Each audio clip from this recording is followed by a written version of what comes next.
Hi, it's Jerry Roberts back with another episode of Newsmakers Journal of the Plague Year. And this morning we got a really special guest, Mark Barabak, the venerable political writer for the Los Angeles Times and one of my former partners, who is in Milwaukee, where there's no convention going on, right? We're talking about day two in the convention. Why are you in Milwaukee? I think actually you and I are old enough to get the joke about the Maytag repairman. I mean, why am I in Milwaukee? The short answer is I did not expect to be in Milwaukee, but the bosses said, would you go there and do a Wisconsin story? You know, Wisconsin being a key battleground. So I came, and since I'm here, I'm staying. Yeah, and you had the byline on the what we'd like to call your lead-all Yes. on the front page, Yeah. and you actually do that story better than anybody. That and the debate story and whatever kind of deadline political story Thank you. So what was well, first of all, what's been your takeaway so far of the whole thing? It's just so weird what's going on. It is weird. We've been to a lot of conventions and now we're just watching them on TV. But I gotta say, I think the production, I mean, these guys had to invent this from nothing, and it's been pretty good. But what's your kind of 25,000-foot thought on this? Well, you know, a couple things. The highlights, if you will, the things that really that I took away, to use the fashionable phrase. You know, Michelle Obama was terrific.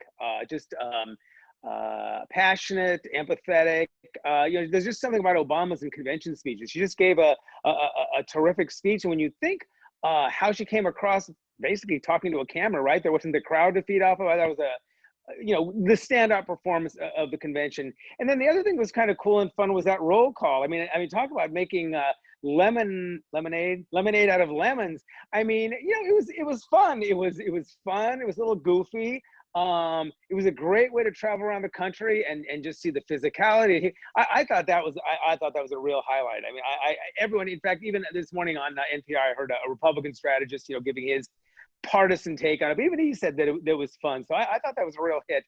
The problem I have, and I will share it with you and your guests, you know, whenever I try and assess like a debate or a convention, it's hard to give sort of an overall view, because the way I explain it, it's like I'm writing that lead-all, I'm writing that story, and so I'm watching it in a different way than most people take it in. So the best analogy I can give you is, it's like, you know, you take your car to the mechanic and say, hey, it's got a knock. And so he takes it for a drive along PCH, and you come back, or you're riding, you say, wow, wasn't the scenery fantastic? And it was like, well, I wasn't really looking at the scenery, I was listening for the knock. So when I'm listening to the convention, I'm looking, okay, where does this part of the quote go, and how does that fit the larger narrative? So it's hard sometimes to kind of step back and give an overall sense of it the way what you and I would consider normal people do. Yeah, well, yeah, I like the roll call also, and the calamari, obviously, which I think if you and I had been back at the Chronicle, we would have found a way to get the calamari in the lead, because it's it's such a great food town. But you know, one of the many cliches of political writing is, whenever you cover something like this or a debate, it's like, well, there's really two audiences. There's the people in the hall, and then there's the people outside of the hall, except now there's no people in the hall. So they're sort of trying to talk to both groups at the same time. I mean, I really get the sense that Biden is, you know, a lot of Republicans, a lot of old guys, a lot of, oh yeah, there's a few bad cops, but at the same time, you know, featuring a lot of young people of color and elected officials and so on and so forth. Do you feel like their message is getting too muddled, or do you think it's getting out clear? You know, I think they've been consistent in one thing, young and old, and that's this idea that it's almost a given for Democrats that Trump is bad and has to go. You know, what they've been trying to make, though, is the affirmative case for Biden. And I think if there's, you know, something in totality that they're trying to get across, I think they're a pretty good job. It's that, you know, Joe Biden's a decent guy, okay? He may be a little goofy sometimes and say stuff and stutter and do this and do that. But I mean, I think they've managed to convey that. I mean, you know, I thought his wife, I mean, you talk about political cliches, right? The wife vouching for the spouse is just, I mean, you know, I mean, if there were conventions, I'm sure Martha would have stood there and done it for George, right? But I think you covered that, didn't you? You covered that. No, our old partner Larry Liebert said it back in the Chronicle. Man, that's right. Yes, Methuselah, him and Methuselah were there. But Biden does have such a remarkable story. I mean, really, forged from tragedy. That might ring a bell. But you think about it, just the horrific accident that his wife and infant daughter died in. Losing a son to brain cancer. I think what they're trying to get across is this is a regular guy and he's a relatable guy, and kind of drawing that implicit contrast with Trump. Here's someone who's empathetic. Here's someone who's relatable. Here's someone who thinks about people other than himself. I think that message has gotten across to the extent. I mean, look, I got to be honest. You and I look at this the way we're like theater critics, if you will. And I know people are going to say, I'm not comparing politics to theater, but we do. We see things in a different way than maybe the person who goes to Times Square and gets their ticket and goes to Cats and thinks it's wonderful, right? So we always got to kind of, check ourselves, if you will, and figure that maybe the way real people take this in is different than us. They're not theater critics. They're not talking about, well, how does it play with this group and how does it play with that in constituency? You know what I mean? They take it in like normal people. Yeah, no, that's true. And one of the questions I had in that regard is, you remember the 1988 campaign, George H.W. Bush and 92, when he was running for re-election. And it's like, what's your message? Yeah. And then he blurts out, he says, message, I care. And yeah, exactly. I'm kind of getting a little bit of that of Biden. Yeah, I care, but it's like, what are you going to do about it? Yeah, I'm glad that you're sympathetic to me, but so what? Right. Well, that's a good point. This has been, they've done these segments dealing with issues. It's been a little bit light on that. I think they may be leaving that to Biden. I get a sense that they're going to leave it to him to sort of wrap things up, sort of do this build up as you suggest. Yes, I care. Yes, I'm empathetic. What are you going to do about it? I think Biden's speech, I haven't done a lot of reporting on it, to be honest. I haven't called into the campaign, but just from what I sense and have read and heard elsewhere, I think that Biden's going to use that speech to basically say, okay, here's what I'm going to do. Lay on the specifics, not PowerPoint specific, but talk about things and as you suggest, build a case for, hey, I'm a guy who cares, and then let Biden say, I care, and here's what I'm going to do for you. Yeah. So there's been endless stuff written about sort of the ideological divide within the Democratic Party, which is not exactly new, but it's certainly highlighted now. And there's a certain reflection of that generationally. So last night, we had Bill Clinton, Colin Powell, the disembodied voice of Jimmy Carter, the ghost of John McCain, John Kerry, and Carolyn Kennedy. And then you had AOC, who's the heartthrob of the Bernie-crats and the younger people, with his very limited role, basically not even making, but seconding the nomination of Bernie Sanders. What was that? How did that come about? Do you think that's what she wanted to do? You think that's what they forced her to do? It just seemed like they didn't make very good use of her moment. That's what they want. Look, this is Joe Biden's show, and if he wanted to turn it into 4 straight days of Joe Biden standing on a podium, it's his show. He programs it. He does what he wants. I think one thing that's interesting with this whole virtual thing is that a lot of that dissent, again, it's older than both of us. It's center versus left pulling the party. All that was muffled, right? How do you stage a protest when you're in a little Zoom box that no one, right? I was in the convention hall in Philadelphia 4 years ago. Hillary Clinton's crowning moment, right? She came out in that white suffragette pantsuit, and this is her moment, and you heard boos inside the hall, right? Not great TV, somewhat reflective of the division within the party. One thing they have done very well is tamp down any sense of dissent, because again, how do you dissent, right? No platform fights, no dissent. That's one thing that the Biden camp has to be very, very happy about this convention. Again, is that basically it's pretty much a dissent-free zone. Literally, I look out my window in Milwaukee and just briefly, it's very surreal. If you don't know what to expect. It's just a very pleasant, people, quite nice Midwestern city. But, if you compare it to what a convention should be like, right? Just throng, the sidewalks teeming with people, and you go into the convention hotel and you elbow your way through, and, there's Tom Brokaw sitting at one table, and there's Ann Coulter, and right, it's like the scene. Sidewalks, you can fire the proverbial cannon. I went to the headquarters hotel the other day. There was like 2 people sitting in the lobby, and there was a little gift shop that was sitting empty. So it was sort of sad, but, to go back to the dissent zone, right? What they usually do is they have a pen that they put the protesters in, and they sit there. I mean, no protesters, no pen. Like I said, this whole convention is pretty much a dissent-free zone, which, may not be great for the great cacophony of democracy, but I can tell you the Biden people are quite happy about it. Yeah. So it's just you and Dave Weigel from the Washington Post there, as far as I can tell. He was. I haven't run into Dave. I mean, it's not a small town. Yeah, and I think a couple people from the New York Times are here. I have not run into anybody else, any other reporters. I mean, it may be the Forbes. Actually, the other day I was doing a piece, and I was at the farmers market in Oshkosh, and I went up to interview someone, and there was a reporter from Wisconsin Public Radio or something interviewing. So it was like, there's a whole state, right? We have to run into the same farmers market. But I haven't seen any of the nationalistas out here yet. Yeah, no, he was interviewing something like, the people who would have been checking credentials or something, about. You don't have to worry about credentials. No credentials. Not hard to socially distance. Although if I can find it over here, I want to hold up this. I got a little piece of pandemic convention swag. How perfect is this? I don't think. Well, I'll put it on so you can see. Can you tell what it is? It's a Milwaukee face mask. Oh, that's very cool. Go Brewers. Yeah, you like that? Yeah. A little piece of convention swag. That's a keeper. That'll be a Milwaukee face mask. Yeah. One of my grandsons is a budding venture capitalist. He goes, I could sell that on eBay. He'll figure that out. Have him call me. We can work something out. We can work together.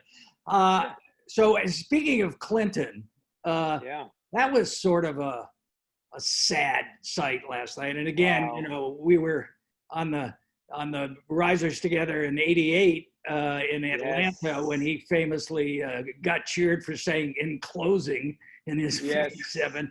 Last night he's limited to 2 minutes in his living room, and it wasn't bad. I think it would have been actually better to read it. It was a pretty good indictment of him. But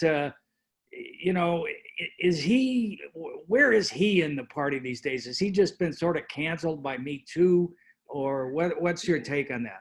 I think I think his star has dimmed some because of, as you said, the Me Too thing. His health is not great. He's I think he had heart surgery. It's really taken a lot of it. And like you said, for someone who, I mean, we're not that old, but both old enough to be boy. Well, okay. I'm not that old, but still, being a political nerd, I remember the boy governor, right? Bill Clinton, the boy governor, a rising star in 3 generations, literally. He was elected in 78, right? And you see these people. I mean, even John Kerry has put on a few years. I mean, I covered that campaign. I got to know Kerry very well. And it was just kind of like you see these folks, even Colin Powell. I mean, it was just, it's like people are getting up there. And it was just kind of strange and a little sad. Like you said, I mean, Bill Clinton, if you were to ask me, I didn't, so I'll just say it. I mean, I think Clinton may be the single best raw talent politician that I've ever covered. And it was like, watching him campaign was like Secretariat down the back stretch, or choose your base, Mickey Mantle or Willie Mays, thinking, right, phenomenal. And then just to see sort of this guy who was just almost larger than life in his capacity and his energy and everything, and to see him kind of just seemed like a stooped older guy. It was kind of like it was a little surprising, a little sad, honestly. Yeah, and even 4 years ago, he gave a terrific stem winder at the convention. Or 8 years. It was 2012. Yes, he was the. Oh my God! Can I just relate a insidery political writer story? I mean, you talk about writing these things on deadline, and it's a really, really tight deadline. And hell hath no fury like writing a Bill Clinton speech on deadline, because he was the capstone. And so you get this advanced text, so you sort of get your story prepped, and you're sitting there, and you got like 10 minutes to file, And then the guy just goes off on this, I mean, just throws the script off and he just starts. I mean, that, to me, one of the most striking things last night, Bill Clinton has spoken at 11 conventions. It is the first time he ever stuck to a script and stayed on time. So, and when he went off on the script, it was often good stuff. I mean, it wasn't like just. Oh, that was, exactly. No, you had to cover it. I mean, I remember sitting in, I think I was in Charlotte, just saying, oh my God, where is this guy going? And looking, look at I need to file my story in 10 minutes. And I have no idea what this guy's saying, where he is going. And he's the lead. So it's like, it was always an adventure covering Bill Clinton in a lot of ways. Yeah. Hey, I got to ask you, because there's always a local angle.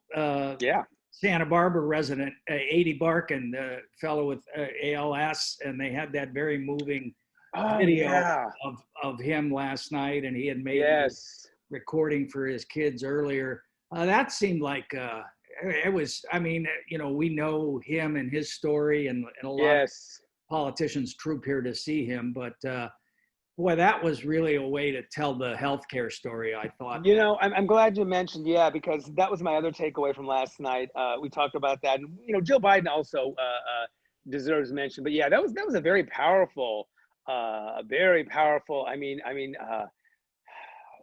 words almost fail. I mean, the tragedy of ALS and seeing him like that, so thoughtful, so brilliant. I mean, it wasn't, so much of this stuff, policy, which, you and I as political hacks have a mild allergy to, can be very, very dry. But wow, was that powerful? And did it really, really just bring it to life? I mean, that was, again, I listened this morning to some of the real people reacting, and that really hit home for a lot of people. It was a very tremendously effective and moving moment. Yeah, really, really great. One other thing that was sort of odd was, I think it was in the video lead up to Joe Biden's speech. They were sort of giving the story of Joe Biden, and right at the very end of it, we saw a little bit of Hunter Biden, and he was speaking at Beau Biden, which I thought, are they trying to inoculate themselves to what's going to happen next week? Or whatever. Well, I mean, how do you think how Trump, and forget the Republicans, are going to, respond to this? Do you think? Because again, I think, performatively and theatrically and, technically and every other way, it's pretty good production. Nobody knows what he's going to do or how they're going to do it. Do you think they're just it's going to be a bash Biden fest? I think to quote that eminent political personage, Michelle Obama, I think if the Democrats have tried this week to go high, and we can talk about that relatively speaking, I think there's no question that the Republicans are going to go low. I mean, some of it is just, the nature of Donald Trump. He's an alley fighter. And some of it is just, realistically what it's going to take. I think the president and his strategists and just about any sentient person who follows politics will tell you it's going to be very, very hard for Donald Trump to be reelected if this race is a referendum on Trump. He needs to turn it into a choice. He needs to make not the affirmative case for himself, but the negative case against Biden. So yeah, I think it's going to be wall-to-wall, relentless, Sleepy Joe. He had 40 years in government to solve the problems. He didn't. He's going to be a puppet for a radical left-wing agenda, by that known Marxist flamethrower, Kamala Harris. Basically, she'll be the one. In fact, I know if you saw, they put out a fundraising solicitation with this sort of, scary Kamala looming, holding the puppet strings over Joe Biden. So yes, I think that if negative slashing politics is your thing, then you're gonna have a really good time next week. Yeah. What are you gonna be covering next week? Are you gonna be? I am going to yes, as to use the term of art I have been writing, the lead all, for those who may not be newspaper people or junkies. That's basically the story that wraps up everything. I've been doing that this week, and then next week I'm going to do takeaways, which are just sort of things that strike my fancy and seem of moment and import at the Republican thing, which I will be doing from home. I'm flying back to California which even though it's hot and it's currently on fire, I miss very, very much and can't wait to get back to. All right. So speaking of Kamala, so she's up tonight, Wednesday night. Yeah.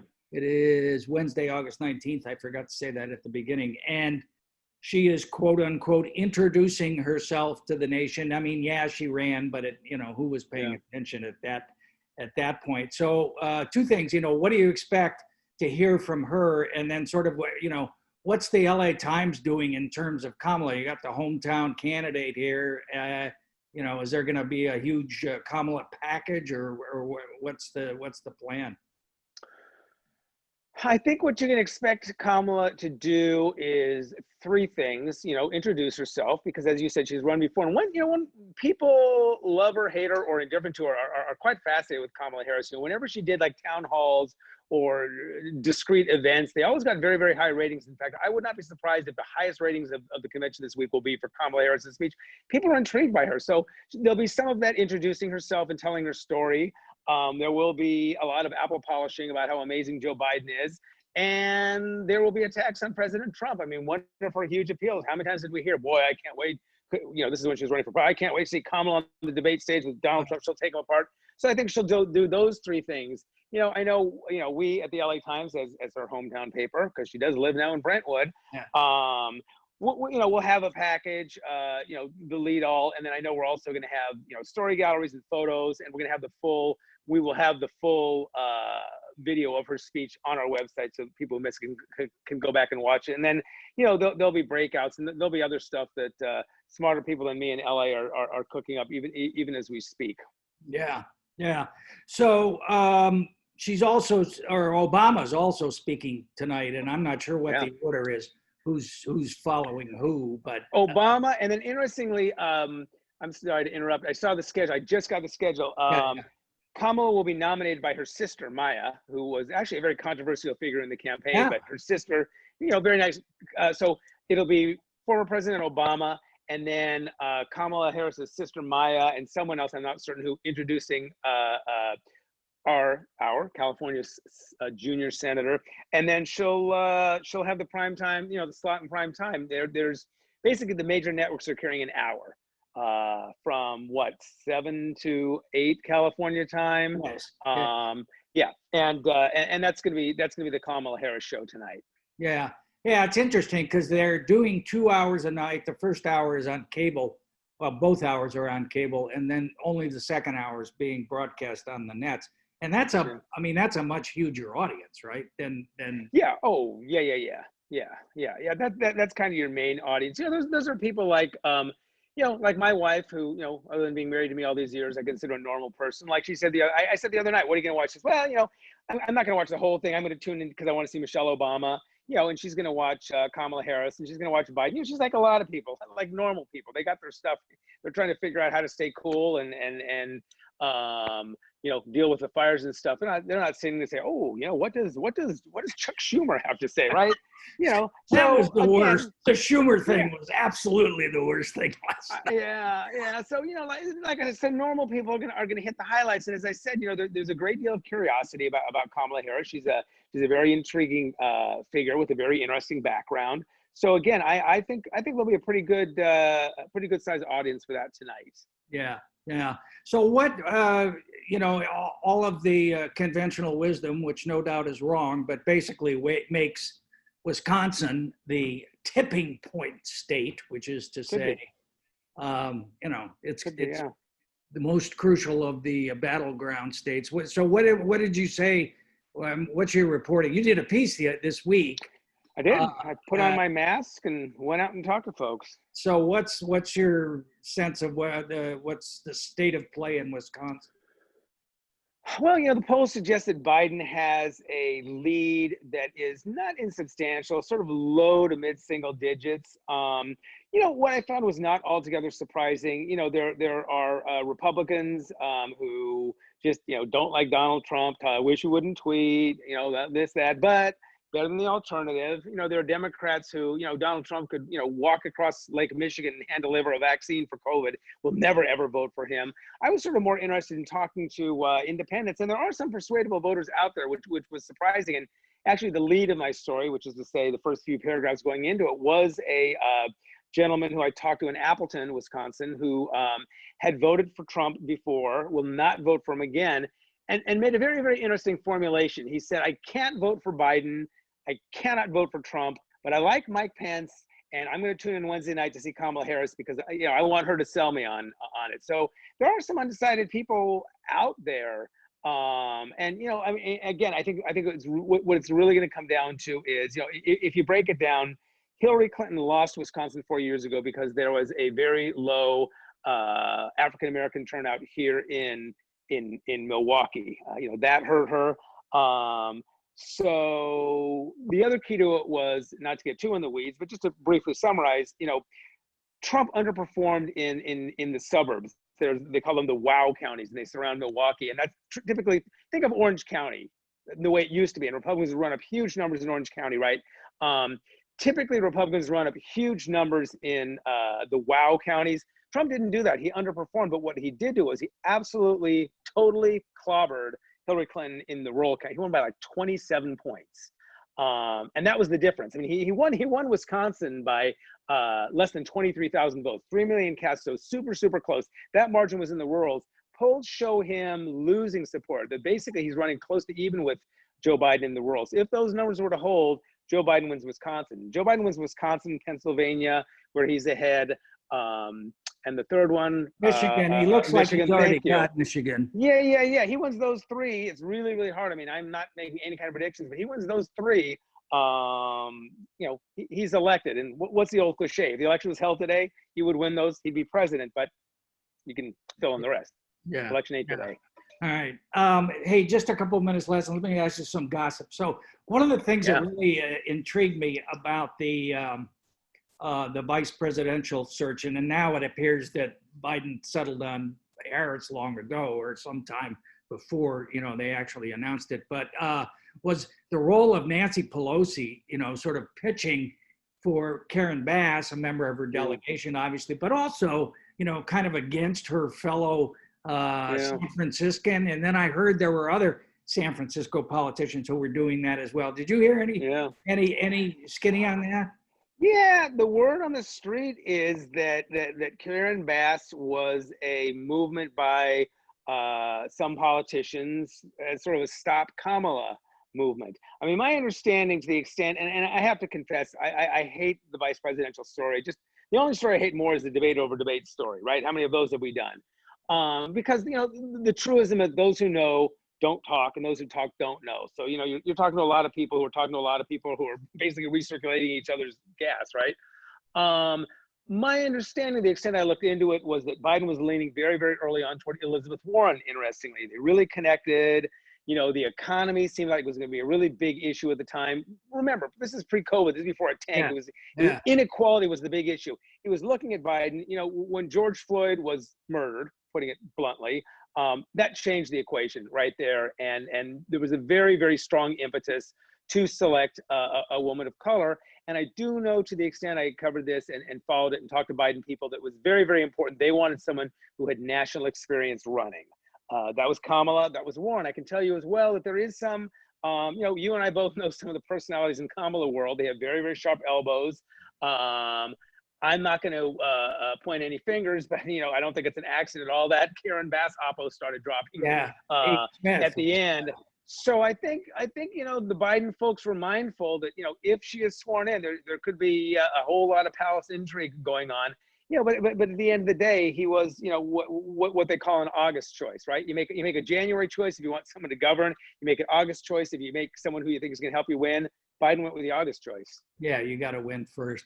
And then the last point, your colleague George Skelton had a really interesting column yesterday about, how Kamala and Gavin, these two stars coming out of San Francisco divided up the world. And now the world belongs to her because Gavin's going to have to put his ambitions on hold till he's Biden's age, it looks like.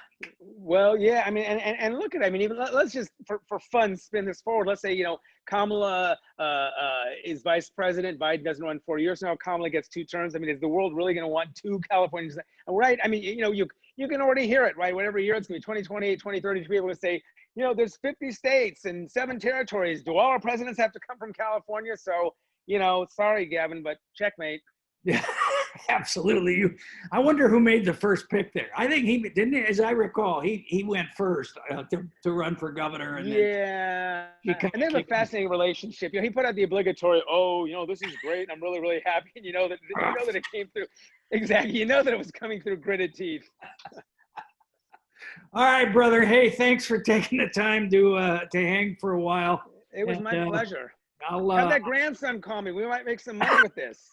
All right, I may call you next week too to check in on the Great Trump Fest. All right. All righty. Stay safe. Stay well. Stay safe. Bye.